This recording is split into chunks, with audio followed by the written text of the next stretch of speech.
क्या नेपाल के फैंस जिस कोर कैंप से बहुत सारी उम्मीद लगाकर बैठे हुए थे, वो कोर कैंप नेपाल फैंस की उम्मीदों पर खरा उतर रहा है?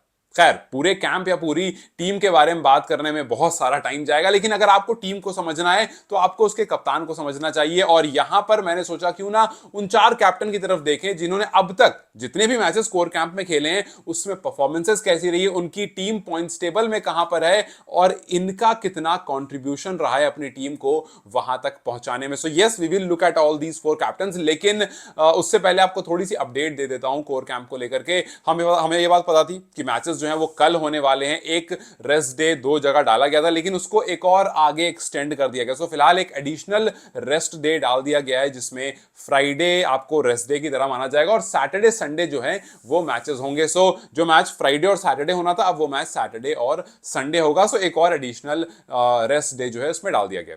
ठीक है, ये रही अपडेट। अब आते हैं उस मुद्दे पर जिसके बारे में आज बात करने आए। सो सबसे पहली बात ये कि आपको याद होगा कि फैंस के बीच में एक बात निकल कर आई थी कि रोहित जो है वो हो सकता है सीडब्ल्यू से पहले हटा दिए जाएं और अभी जो आप यूके टूर में जाओगे उसमें एक नया कप्तान जाए। बहुत लोगों ने ये भी इंट्यूशन कहें या फिर बहुत लोगों को ऐसा लगा था कि भैया ये जो चार कप्तान बनाए गए इसमें से कोई एक कैप्टन होगा जिसको फाइनलाइज कर लिया जाएगा। लेकिन क्या वाकई उन चार में से कोई एक ऐसा है जिसको फाइनलाइज किया जा सकता है? सबसे पहली चीज आप देखोगे टीम कहां पर स्टैंड कर रही। सो सबसे ऊपर स्टैंड कर रही है संदीप लामिछाने की टीम। अब संदीप लामिछाने की जो टीम है उसने देखो एक मैच जो है वो अबैंडन हुआ है। सो सब टीम ने चार चार मैचेस खेले हैं, लेकिन यहां पर हम मोस्टली तीन मैचेस के बारे में बात करेंगे क्योंकि जो अबैंडन मैच है उसके रिजल्ट को काउंट नहीं करेंगे। बाकी हम जिसने बैटिंग की जिसने बॉलिंग की उस पर आएंगे, बट उसके रिजल्ट को हम काउंट नहीं करेंगे बिकॉज ऑब्वियसली वो एक पॉइंट का कोई फर्क पड़ता नहीं है। सो फिलहाल क्योंकि सब में से माइनस कर रहे हैं एक पॉइंट तो आप उसको हटा ही दो।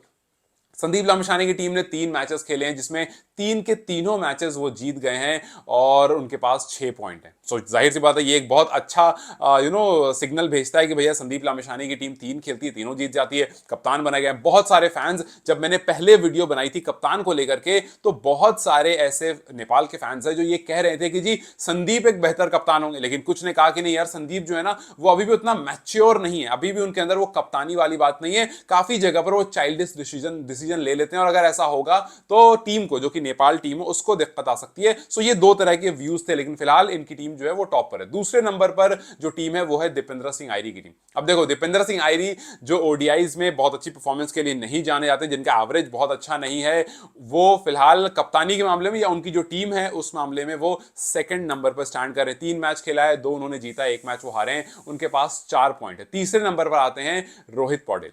रोहित पौडेल ने इस टूर्नामेंट में सिर्फ 1 मैच जीता है और वो भी सबसे कमजोर टीम के खिलाफ, जो कि नेपाल ग्रीन है, आसिफ की टीम, जो कि सारे मैचेस हारी है।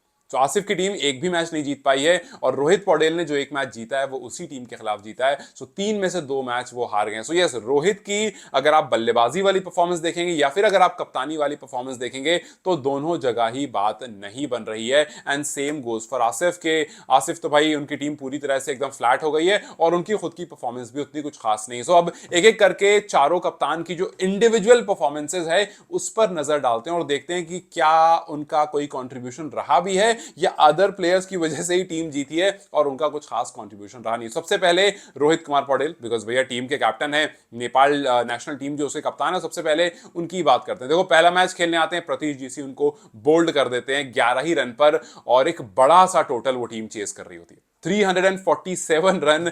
और जब पहला मैच हम देख रहे हो तो हम कहते ओ भाई ये तो चाहिए हमें ओडीआई में। मतलब जब संदीप की टीम रोहित की टीम के सामने 347 का बड़ा टोटल रख देती है तो हमने कहा कि भाई यही वाली तो टीम चाहिए, ऐसा ही परफॉर्मेंस तो चाहिए जो जाकर के आप सीडब्ल्यूसी L2 में खेलोगे कि भाई 300 350 रन लग रहे हैं, जो कि आजकल का ओडीआई है, या नहीं भी तो 280 290 300 लग रहे हैं, जो कि एक बड़ा अच्छा टोटल होता है। सो 347 बोर्ड पर लगा दिया, लेकिन जो रोहित की टीम थी उसने उस मैच को 199 रन से हार दिया। 199 एक बड़ा नंबर होता है। आप 148 पर ऑल आउट हो गए 347 चेज करते हुए और आपका कप्तान सिर्फ और सिर्फ 11 रन ही बना पाया। सो पहले मैच में रोहित पूरी तरह फेल, उनकी टीम पूरी तरह से फेल। दूसरा मैच अबैंडन हुआ था, रोहित सेकंड इनिंग में रहते हैं क्योंकि अबैंडन जो मैच हुआ था उसमें फर्स्ट इनिंग ऑलमोस्ट कंप्लीट हो गई थी, तो जिसने पहली इनिंग में खेला उसके बारे में बात करेंगे। बट रोहित तो जो है वो क्योंकि सेकंड इनिंग उनको बैटिंग आने वाली थी तो बैटिंग आई नहीं बिकॉज मैच अबैंडन हो गया था। तो सेकंड मैच को आप स्किप करो, आगे बढ़ते हैं नेक्स्ट मैच में जहां पर उन्होंने सिर्फ और सिर्फ 6 रन बनाए, जहां उनकी टीम ने 222 रन किए थे।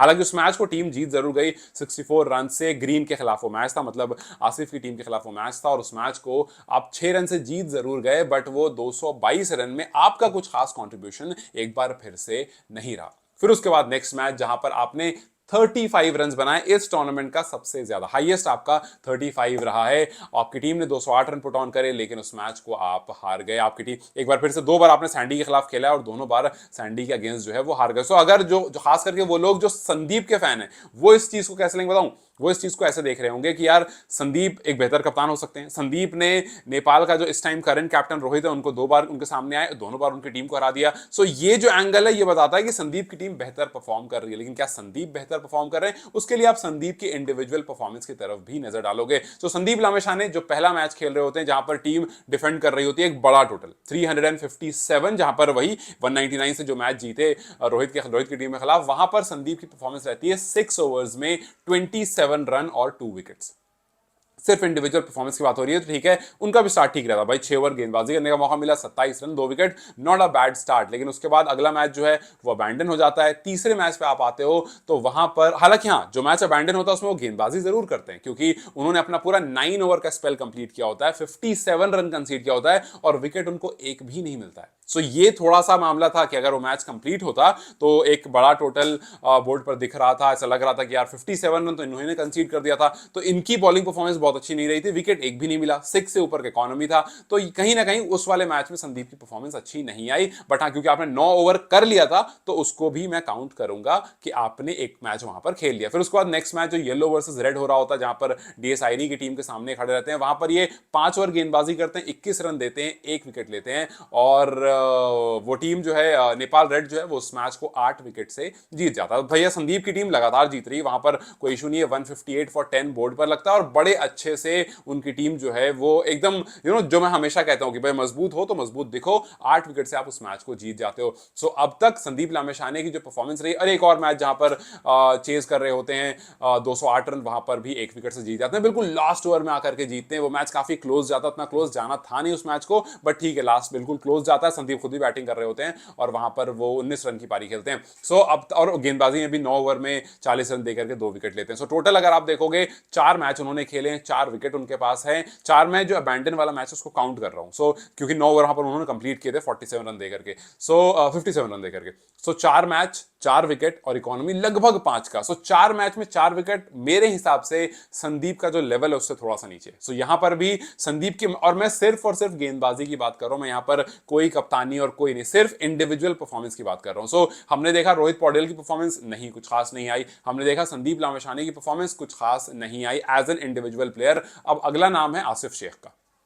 आसिफ शेख, जिन्होंने पहला मैच खेला जहां पर वो 5 रन बनाते हैं, 179 पर वो टीम ऑल आउट हो जाती है। 196 आप चेज कर रहे थे, आपकी टीम 179 पर ऑल आउट हो जाती है, 17 रन, आप 17 रन से मैच को हार जाते हैं। सोचो आप ऐसे मैचेस में जहां पर आप चेज कर रहे हो, जहां पर 196 टोटल है, बहुत बड़ा टोटल नहीं है, कप्तान को आप चाहते हो कि भाई लीडिंग फ्रॉम द फ्रंट हो, ऊपर आ रहे हो, लंबा खेलो और मैच को वहां से अच्छी सिचुएशन में एटलीस्ट पहुंचा दो, अगर जिता कर नहीं जा रहे हो तो। लेकिन वहां पर 5 रन पर आप आउट हो जाते। इनफैक्ट जो मैच अबैंडन हुआ था उसमें भी आप 5 रन पर आउट हो गए थे। सो ये जो छोटे नंबर्स हैं ये आसिफ को काफी ज्यादा हॉन्ट कर रहे हैं। हालांकि उसके बाद एक मैच में आपने हाफ सेंचुरी जरूर लगाई, 56 रन जरूर लगाए, जहां पर टीम के 222 रन आए, बट उस मैच को भी आप बचा नहीं पाए। और सॉरी, जहां पर आप 222 चेज कर रहे थे वहां पर आप उस मैच को बचा नहीं पाए और 64 रन से हार गए। सो यस, अभी तक आसिफ की मैच विनिंग परफॉर्मेंस नहीं आई है। उसके बाद भी आपने जो भी थोड़े बहुत रन बनाए उसमें कहीं पर भी ऐसा नहीं हुआ जहां पर आपने मैच जिताया, बिकॉज आपने जो 4 मैच खेले उसमें सिर्फ और सिर्फ आपकी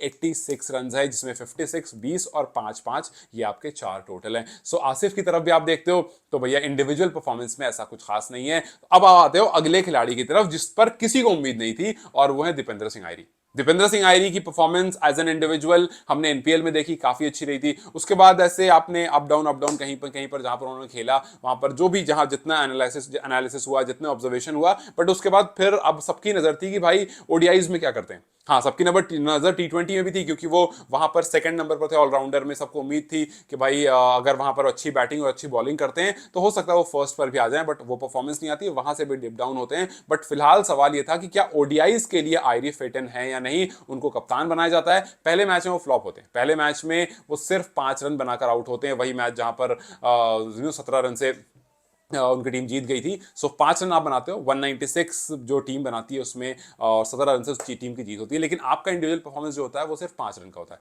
दूसरा मैच जो होता है वो अबैंडन हो जाता है। तीसरे मैच में जहां मामला बिल्कुल खराब हो जाता है, आपकी टीम कुछ नहीं करती है, वहां फिर आप निकल करके आते हो 90 रन बना करके, नॉट आउट 90 बनाते हो। वहां लोग कहते हैं कि चलो यार फाइनली रन आए, बिकॉज 5 रन एक मैच में, 1 रन दूसरे मैच में, एंड एवरीवन लाइक मतलब आई नहीं है यार, ओडीआईज में नहीं चलते हैं ये, तो आप छोड़ दो, मत देखो इनकी तरफ। बट देन वो जब कम बैक करते हैं, 90 रन की पारी आती है, तब आपको लगता है कि यार चलो ठीक है, मतलब फाइन। हालांकि उस मैच को आप कुछ खास कर नहीं पाते बिकॉज यार टोटली 158 था, आप 8 विकेट उस मैच को हार जाते हो, लेकिन बिल्कुल लास्ट में आकर हालांकि हारते हो। वही संदीप वाला जो मैच था, जहां पर संदीप ने लास्ट में आकर के वो मैच वो जीत गए थे। सो ठीक है, बट स्टिल 90 रन एक प्लेयर करता है, पूरी टीम 158 करती है, और हमने एक अल्टीमेट कोलैप्स वहां पर भी देखा था। बट ठीक है, यहाँ पर आयरी की परफॉर्मेंस एटलीस्ट आई थी। उसके अगले मैच में भी आयरी 42 नॉट आउट पर थे, वहां भी उनकी परफॉर्मेंस आई, और वहां पर भी आप बड़ी मुश्किल से जाकर, ऐसा लगा कि यार मतलब विकेट्स गिर ही रही थी। ऐसा नहीं है कि आयरी बना रहे थे तो बाकी लोग भी रन बना रहे थे, वहां भी बाकी लोग रन नहीं बना रहे थे। सो यस, ये रहा कि येलो टीम की तरफ अगर आप देखोगे तो परफॉर्मेंस आयरी की बेहतर है compare to other captain, because 4 match में 138 आए, बाकी के तो 100 भी क्रॉस नहीं हुए।